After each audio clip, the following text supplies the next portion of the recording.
Mabiala.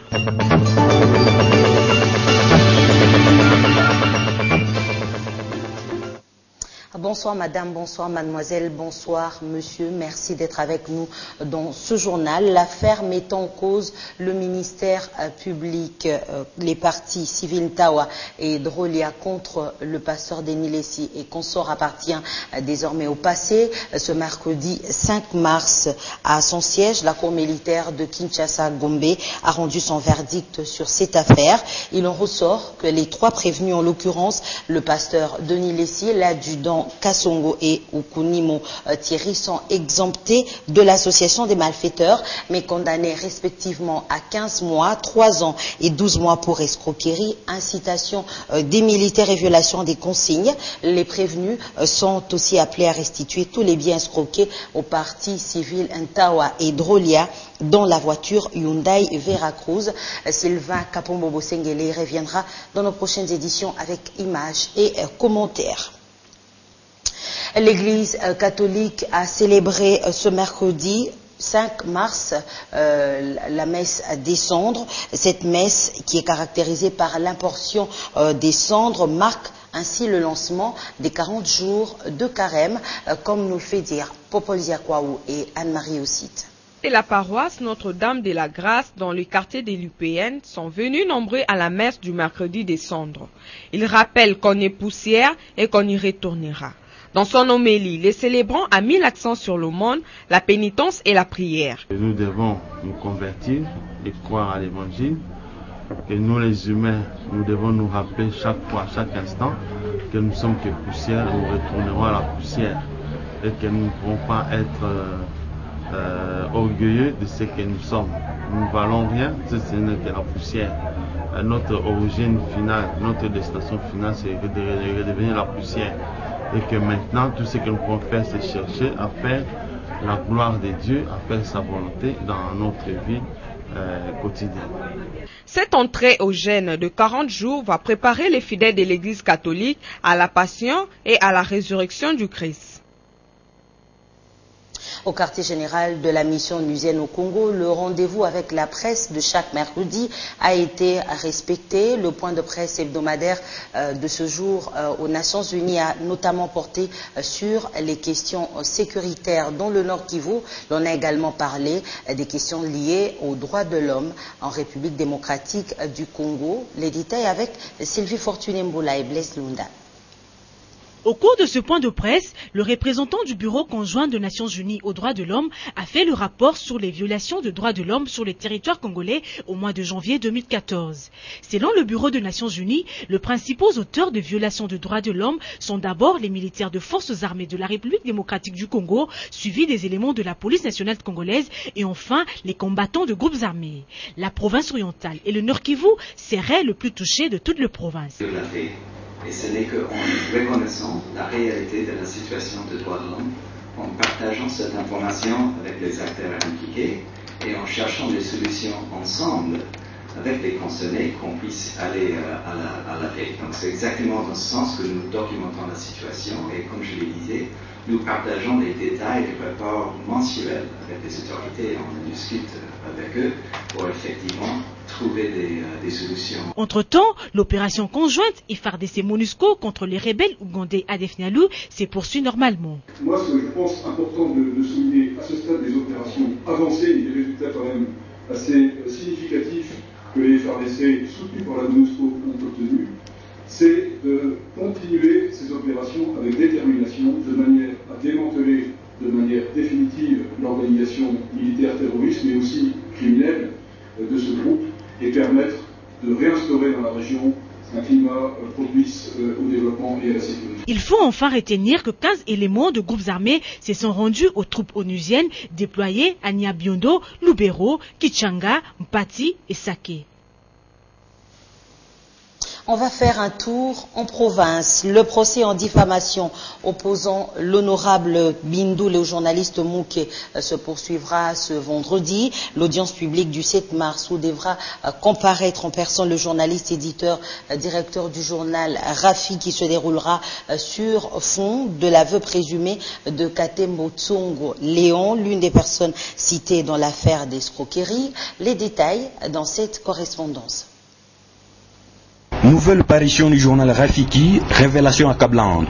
Dans une réaction à l'article, le GCLG du député Mpindoulé Mitono escroque plus de $50 000 du belge Yves Verret, Guy Pengele, cerveau de cette affaire d'escroquerie, demande aux journalistes de ne pas s'ingérer dans ses affaires privées. Guy Pengele demande pardon à toutes les personnes innocentes citées dans cet article. Dans un autre article, c'est Katembo Tsongo Léon qui avoue sa faute et promet de rembourser $5 590 américains au belge Yves Verret. Dans un mail envoyé au sujet belge, Katembo Tsongo Léon déclare avoir été induit en erreur par Guy Pengele. Pourtant, Tsongo Léon ne reconnaît pas tout cela. Contacté ce mardi, il promet réagir énergiquement à ce qu'il qualifie de diffamation et de promettre, non sans menace, de saisir la justice contre le journal Rafiki. Vendredi prochain, les audiences vont reprendre dans le cadre du procès en diffamation opposant l'honorable Mbindouli Mitonou au journaliste Christian Mouké. Les députés réclament $10 000 de dommages et intérêts et la saisie pure et simple de tous les exemplaires du 3e numéro du journal Rafiki. Merveille Kakuli Saliboko, Boutembo, Antenne A.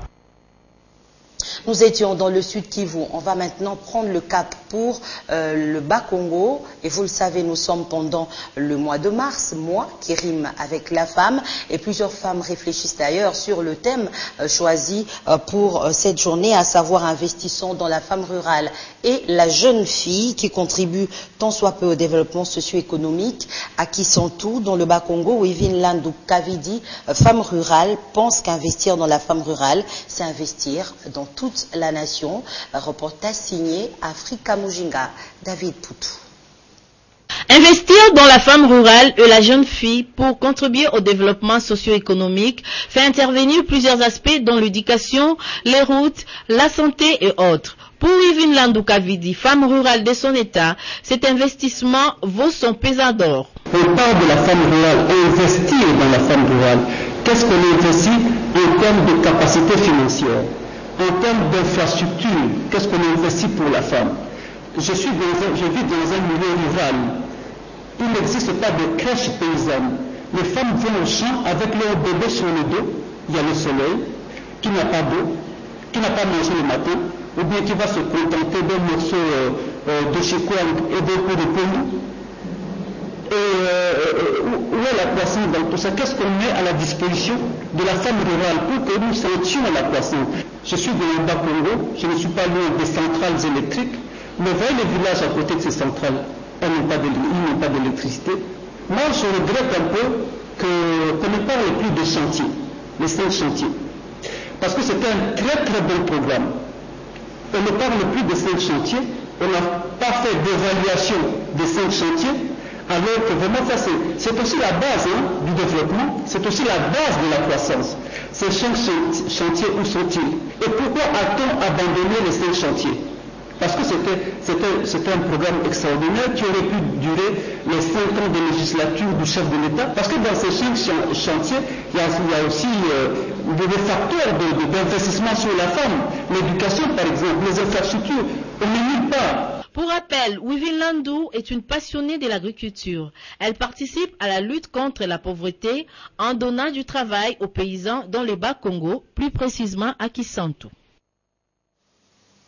Revenons sur Kinshasa avant de repartir pour le Kasaï occidental pour vous dire que Sea Change a organisé une journée de briefing à l'intention des journalistes ce mercredi 5 mars à Faden House. Le but de cette communication était de renforcer la connaissance du journaliste sur les techniques de planification familiale afin que celui-ci, à son tour, effectue une sensibilisation à travers son média. Patricia Bassois, Jusen Belebele, reportage.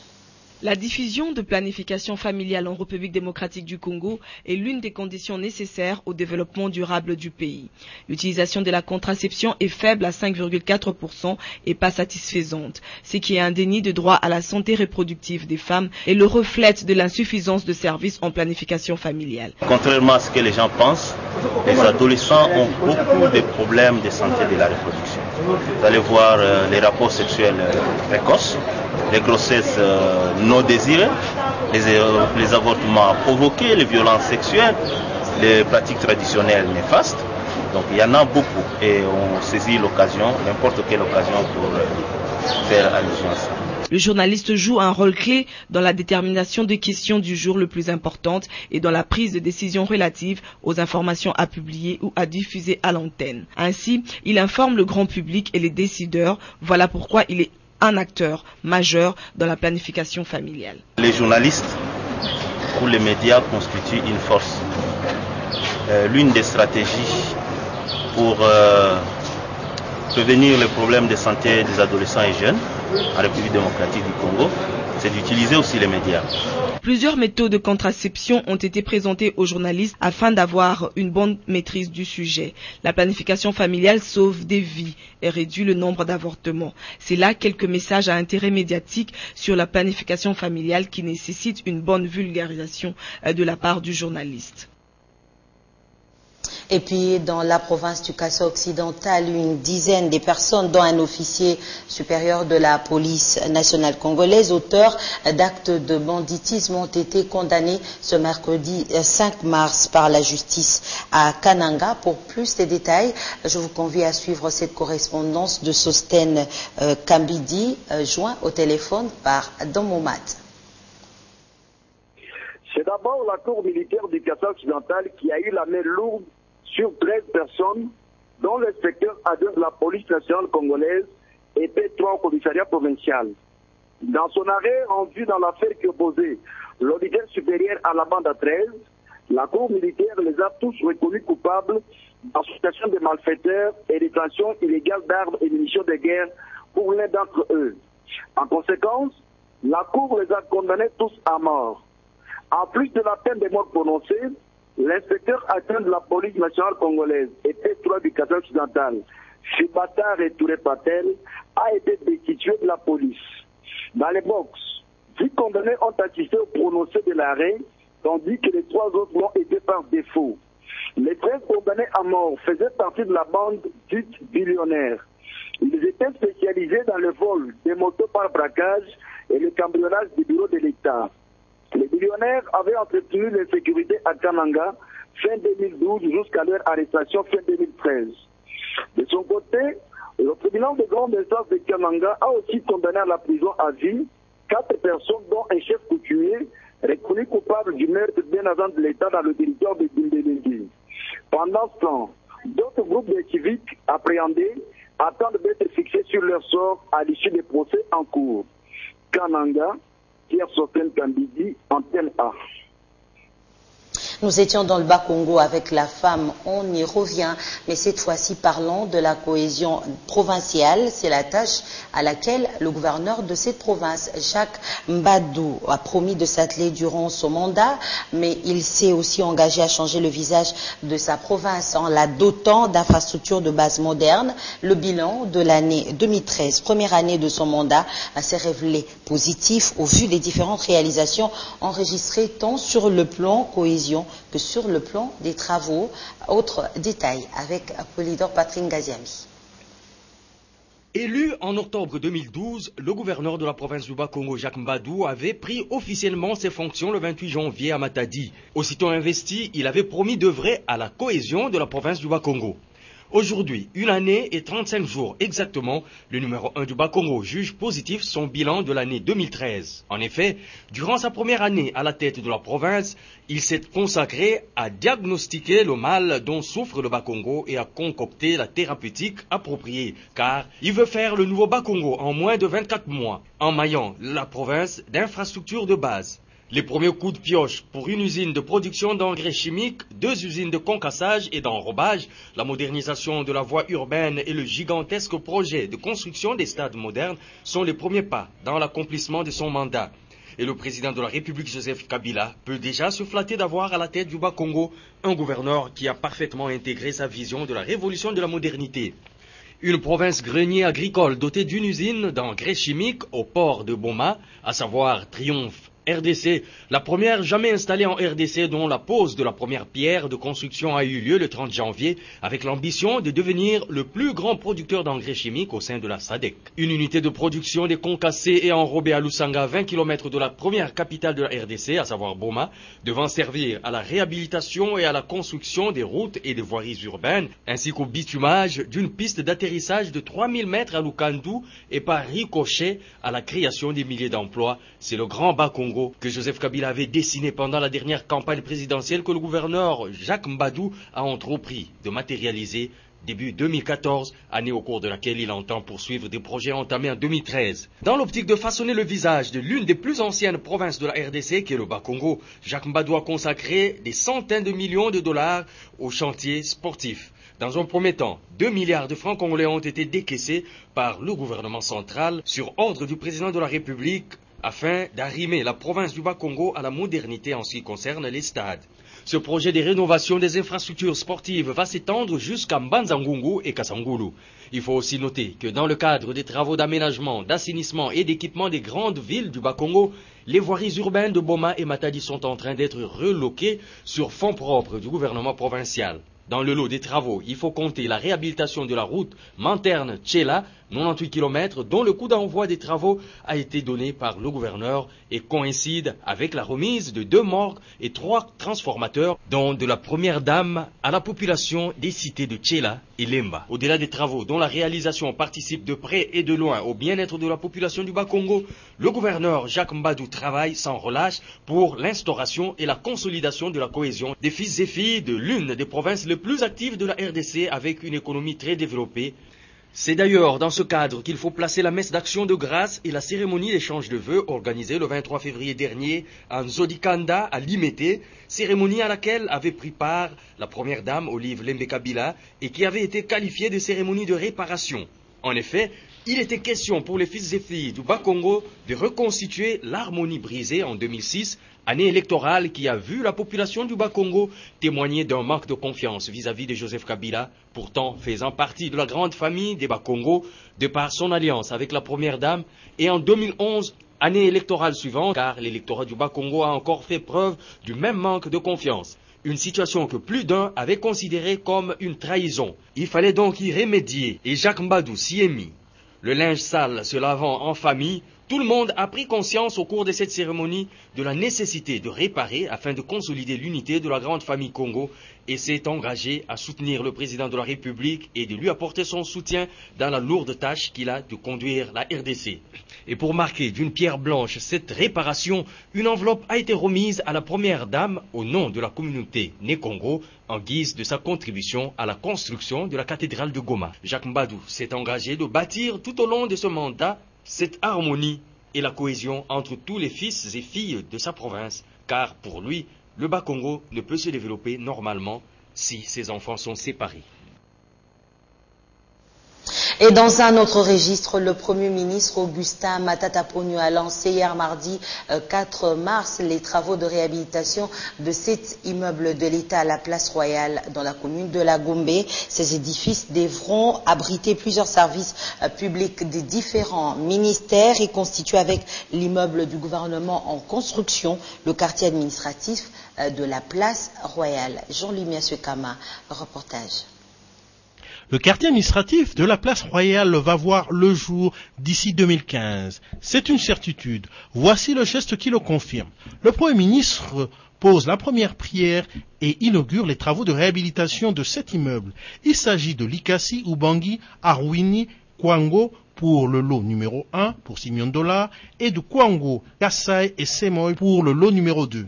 Fridolin Kaswechi, ministre des Infrastructures, Travaux publics et Aménagement du territoire, explique le bien fondé de cette réhabilitation.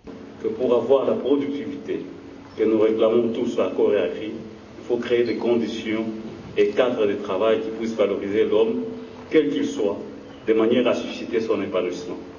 Elle a pour objet le lancement des travaux de réhabilitation de 6 immeubles qui abriteront les administrations et cabinets de quelques ministères. Le Premier ministre a reçu des explications sur les différents travaux de réhabilitation qui seront exécutés. Sachez également que près de 800 Djilois ont été consultés gratuitement ce mercredi 5 mars au terrain Sainte-Thérèse dans la commune de Ndjili, une action qui entre dans le cadre du programme social de la Société des télécommunications RTL Congo. Action RTL Santé Info permet de faire des examens gratuitement et compte s'étendre dans toutes les communes et provinces de la République démocratique du Congo. Sur place à Ndjili, Sylvie Fortuné-Mbola et Richard Massoulama. Les Ndjilois ont répondu à l'appel social lancé par RTL Congo dans le cadre de son programme RTL Santé Info. En fil indien, ils ont attendu à tour de rôle de recevoir le jeton, remplir la fiche et recevoir gratuitement de soins auprès de corps médicaux que cette société des télécommunications a mis à leur disposition. Il y a des initiatives comme celle-ci avec nos amis les docteurs pour pouvoir faire en sorte que nous améliorons les conditions de vie et participer aux conditions de vie des habitants et des populations. Donc ce n'est pas seulement de donner de la téléphonie, mais c'est aussi de se préoccuper pour les problèmes quotidiens des populations et nous sommes très heureux et très fiers de pouvoir commencer cette initiative et de la continuer. Action Médecin, conseil de RTL, va s'étendre sur toutes les communes de Kinshasa et le province de la République. Et nous avons commencé en fait une série d'actions terrain dans le cadre de la promotion. RTL en tant que société citoyenne a voulu offrir des consultations gratuites. C'est-à-dire tous les frais sont payés par RTL, toutes les personnes qui viennent se faire examiner ne déboursent rien. Ils sont consultés, c'est-à-dire c'est comme on dit dans le langage des médecins, c'est comme une sorte de check-up. Aujourd'hui nous avons prévu de consulter, disons avec les médecins, plus ou moins entre 700 et 800 personnes qui seront consultées. Mais probablement l'action va être prorogée comme le PDG l'a dit, mais c'est un début et ça va être étendu dans toute la ville ainsi que dans toutes les provinces du pays. Le bourgmestre de la commune d'Ndjili a encouragé RTL pour cette initiative qui contribue à l'amélioration de la santé de la population. Et pour ceux qui n'y ont pas pris, ils peuvent composer le 3535 pour tout problème de santé. RTL qui dit mieux. Eh bien, l'honorable Patrick Mouyaya était en face des étudiants de l'Université protestante au Congo ce mercredi 5 mars pour leur parler des défis du développement de la République démocratique du Congo et la place de la jeunesse. Il est arrivé à la conclusion suivante: la combinaison de l'éducation et la maîtrise d'évolution démographique peuvent contribuer sensiblement au développement de notre société. Polydor Ngaziami et David Tembeni, commentaires et images.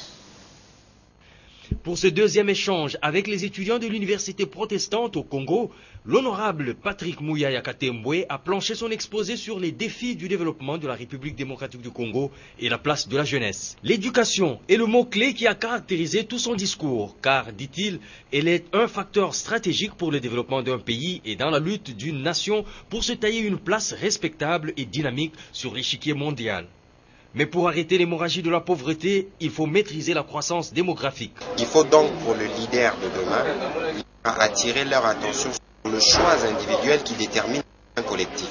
Lorsque vous choisissez, vous, journaliste, de faire 10 enfants, c'est là un coût pour vous. Si vous n'êtes pas en mesure de payer ces coûts, ça devient un problème pour la République. Il faut que le jeune d'aujourd'hui fasse attention aux choix qu'ils font en termes de famille. Combien d'enfants faut-il faire? Quand faut-il le faire?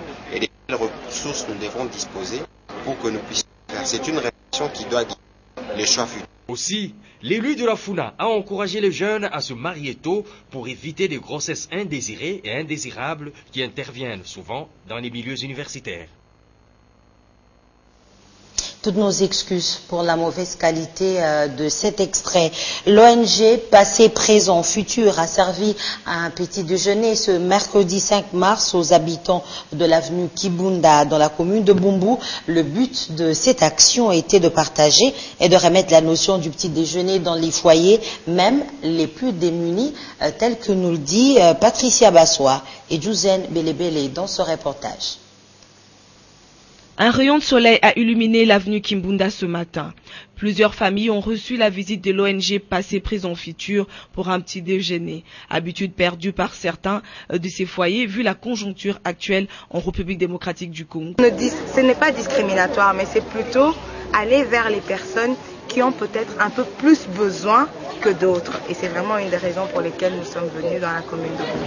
J'ai vu une maman qui a été atteinte d'une paralysie et ça a été très émouvant. Très émouvant et c'est très dur à accepter et à voir la souffrance dans laquelle peut vivre un être humain quand il se sent délaissé. La joie a été ressentie parmi ces habitants de Kimbunda. Ici, dans cette école, ces enfants n'ont pas manqué d'exprimer leur satisfaction. En fait, nous sommes très ravis du passage du PEF. Nous vous remercions beaucoup pour l'action et l'assistance que vous menez. Nous pensons que vous souhaitez toutes les bonnes chances, que Dieu continue à vous assister pour que l'action puisse grandir, que demain ce soit un peu plus que ce que vous venez de faire ici. Comme le dit l'appellation de cette ONG, les personnes âgées qui représentent le passé, le jeune, le présent et les enfants, le futur, ont été servis. Cette ONG a posé un acte d'amour digne d'être félicité. Avant de refermer ce journal, je vous propose cette revue de presse dans une sélection et un commentaire signé Patrick Polydor-Ngaziemi. Les rideaux sont tombés hier sur le 2e Forum mondial des femmes francophones tenu au Palais du Peuple à Kinshasa, capitale de la République démocratique du Congo. Ce forum a connu la participation de 3000 femmes, dont la présidente de la République centrafricaine, la ministre française Yamina Ben-Guigui et les premières dames de la RDC, du Congo-Brazzaville et du Mali. Mais alors que l'on pouvait croire que cette cause de la femme était une excentricité, de plus, écrit Géopolis Hebdo, le président de l'Assemblée nationale, Aubin Minakou, représentant le chef de l'État, a tordu le cou à cette mauvaise perception en inscrivant la démarche des femmes pour une égalité des droits dans un combat pour l'avènement d'une nouvelle civilisation. Il a prôné la francophonie des peuples, celle tournée vers la paix et le développement. Pour la ministre française déléguée de la francophonie, écrit l'Observateur, ce forum a été un grand succès, une réussite incontestable. Du point de vue organisation, richesse des sujets thématiques dans les différents ateliers, la qualité des participantes et la hauteur des débats ont fait toute la différence. Le nombre a été un autre élément d'appréciation qui n'appelle pas de commentaires.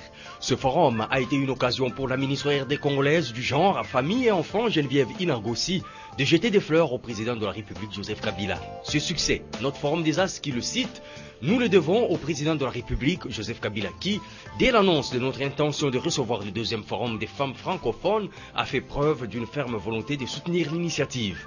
Conformément à ses objectifs initiaux, poursuit le journal, ce 2e forum réalise 3 résultats. Ce 2e forum réalise 3 grands résultats. Il s'agit du fait que les participantes ont réussi à mutualiser les expertises et initiatives susceptibles de promouvoir la prévention des violences faites aux femmes, le renforcement du rôle des femmes dans la sphère politique ainsi que leur participation au processus de stabilisation et de reconstruction des pays de l'espace francophone.